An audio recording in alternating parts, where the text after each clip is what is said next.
Right Saidulu మొత్తానికైతే IUML main ఆ ఎమ్మెల్యేల మద్దతుతో అయితే కేరళ సీఎంగా వీడి సతీష్ అని అయితే సీఎం అయ్యారు. సో మరి సతీష్ ఇంటి దగ్గర వాతావరణం ఎలా ఉంది సైదులు? వాళ్ళు ఎక్స్పెక్ట్ చేశారా సీఎం అవుతారని కుటుంబ సభ్యులు? శాలిని ముందు నుంచి కూడా అందరు భావించారు వీడి సతీషన్కి ముఖ్యమంత్రి ఇవ్వాల్సిందని కూడా.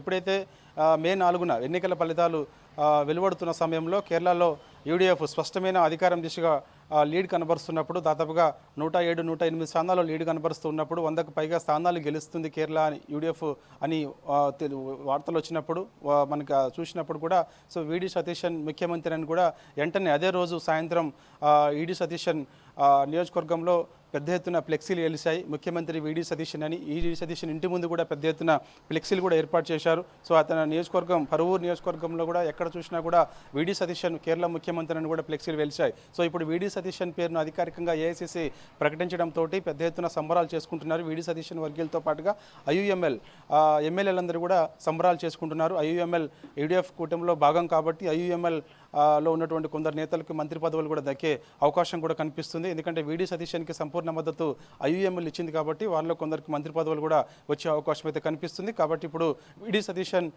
ఇంటి దగ్గర మాత్రం కోలాహలం నెలకొంది. సో మంత్రి ఆశాహులందరూ కూడా తన ఇంటికి క్యూ కట్టారు. సో పెద్ద ఎత్తున కార్యకర్తలందరూ కూడా తన ఇంటికి క్యూ కట్టారు.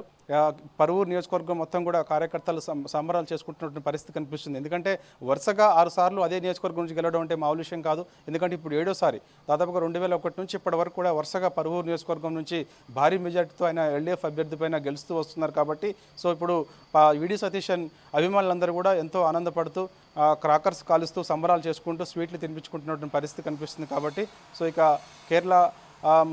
కేరళంలో యూడీఎఫ్ అధికారంలోకి వచ్చిన తర్వాత ముఖ్యమంత్రి ఎవరా అన్న దానిపైన ఉత్కంఠకి తెరపడిందని కూడా చెప్పవచ్చు. కొద్దిసేపటి క్రితమే ఏఐసీసీ కేరళ ముఖ్యమంత్రి వీడి సతీశన్ పేరును ప్రకటిస్తూ అధికారికంగా ఉత్తర్వులు జారీ చేసింది.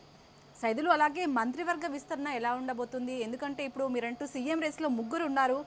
మొత్తానికైతే ఇటు సతీష్ అయితే ఓకే అయింది. సో మరి ఇప్పుడు రమేష్కి కూడా ఎలాంటి పదవి ఇచ్చే అవకాశం ఉంది? మంత్రివర్గ విస్తరణ ఎలా ఉండబోతుంది అనుకోవచ్చు?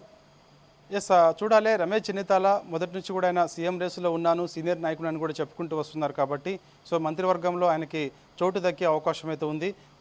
మంత్రి నాకు చిన్న పదవే అని ఒకవేళ రమేష్ చెన్నితాల భావిస్తే మాత్రం అవసరమైతే ఆయన్ని డిప్యూటీ సీఎం చేస్తారని చెప్పేసి కూడా వార్తలు వస్తున్నాయి. ఎందుకంటే ఏఐసీసీ స్థాయిలో కేసీ వేణుగోపాల్ జనరల్ సెక్రటరీగా ఉన్నారు కాబట్టి సో ఇప్పుడు ఆయన జనరల్ సెక్రటరీగానే కొనసాగే అవకాశం అయితే కనిపిస్తుంది. ఎందుకంటే నిన్న మొన్నటి వరకు కూడా సీఎం రేసులో ఉన్నప్పుడు ఏఐసీసీ జనరల్ సెక్రటరీ పదవికి ఆయన రాజీనామా చేయాల్సిన అవసరం ఉండేది. కాకపోతే ఇప్పుడు ఆయన ఏఐసీసీ జనరల్ సెక్రటరీగా కొనసాగే అవకాశం ఉన్న నేపథ్యంలో ఇప్పుడు వీడి సతీశన్ని ఏఐసీసీ ముఖ్యమంత్రిగా ప్రకటన చేసింది. కాబట్టి ఇప్పుడు రేసులో ఉన్నది రమేష్ చెన్నితాల ఒక్కరే. కాబట్టి ఆయనకు డిప్యూటీ సీఎం ఇచ్చే అవకాశం ఉందని చెప్పేసి కూడా పెద్ద ఎత్తున వార్తలు వస్తున్నాయి. దాంతోపాటు ఆయన ప్రభుత్వ సలహాదారుడుగా సో అత్యంత ఆయనకు ప్రాధాన్యత ఉండేలా కూడా ఆయనకి ఎటువంటి భంగం అంటే ఆయన గౌరవించుకుంటూ ప్రభుత్వంలో చాలా కీలకమైన పదవి ఇచ్చేందుకు కాంగ్రెస్ పార్టీ సిద్ధమవుతున్నట్టు కూడా మనకు తెలుస్తుంది.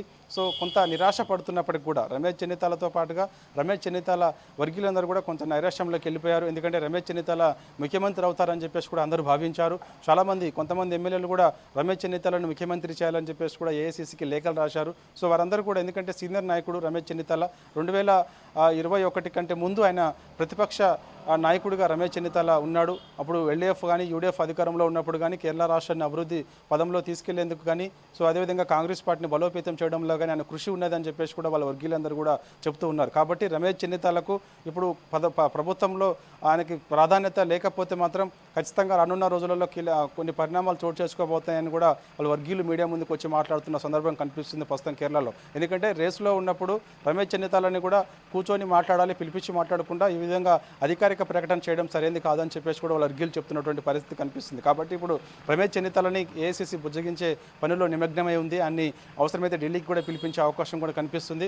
దాంతోపాటు ప్రభుత్వంలో ఆయనకి తగిన ప్రాధాన్యత కూడా ఉండేలా చూడాలని చెప్పేసి కూడా ఒక నిర్ణయం తీసుకున్నట్టు కూడా తెలుస్తుంది. మరి కాసేపట్లో దీపదాస్ మున్షి కేరళ ఇన్ఛార్జిగా ఉన్నటువంటి దీపదాస్ మున్షి మరి కాసేపట్లో కేరళలో సిఎల్పి మీటింగ్ ఏర్పాటు చేయబోతున్నారు. కాబట్టి ఆ మీటింగ్లో రమేష్ చెన్నితాలని బుజ్జగించే అవకాశం అయితే కనిపిస్తుంది. అవసరమైతే రాహుల్ గాంధీ, ప్రియాంక గాంధీ, సోనియా గాంధీ, మల్లికార్జున్ ఖర్గేతో రమేష్ చెన్నితాలతో ఫోన్లో మాట్లాడించే అవకాశం కూడా కనిపిస్తుంది. కాబట్టి ప్రభుత్వం సహకరించాలని చెప్పేసి అతని యొక్క ఎక్స్పీరియన్స్ ఏదైతే ఉందో పార్టీకి సంబంధించినటువంటి అవన్నీ కూడా ప్రభుత్వానికి ఈ టైంలో అందించాల్సిన అవసరం ఉందని చెప్పేసి కూడా ఆయనకి చెప్పే అవకాశం కూడా కనిపిస్తుంది. కాబట్టి చూడాలి. ఇక ఒకవైపు నైరాశ్యంలో రమేష్ చెన్నితాల వర్గీయులు ఉన్నప్పటికీ కూడా సో ఇప్పుడు మాత్రం ప్రభుత్వంలో ఆయనకి కీలకమైనటువంటి పదవితో పాటుగా ఆయన యొక్క సేవలు వినియోగించుకునేందుకు కాంగ్రెస్ పార్టీ సిద్ధమవుతున్నట్టు కూడా తెలుస్తుంది. ఇదే విషయాన్ని దీపదాస్ మున్షి కాసేపట్లో సిఎల్పి మీటింగ్ ఏర్పాటు చేసిన తర్వాత ఇదే విషయాన్ని ఆమె ఎమ్మెల్యేలతో చెప్పే అవకాశం కూడా కనిపిస్తుంది. కాబట్టి యూడీఎఫ్ కూటమిలో ఉన్నటువంటి ఏ పార్టీలు ఏవైతే ఉన్నాయో ఆ పార్టీలన్నిటికీ కూడా తగిన ప్రాధాన్యత ఇచ్చేందుకు కూడా సన్నద్ధమవుతున్నట్టు కూడా తెలుస్తుంది.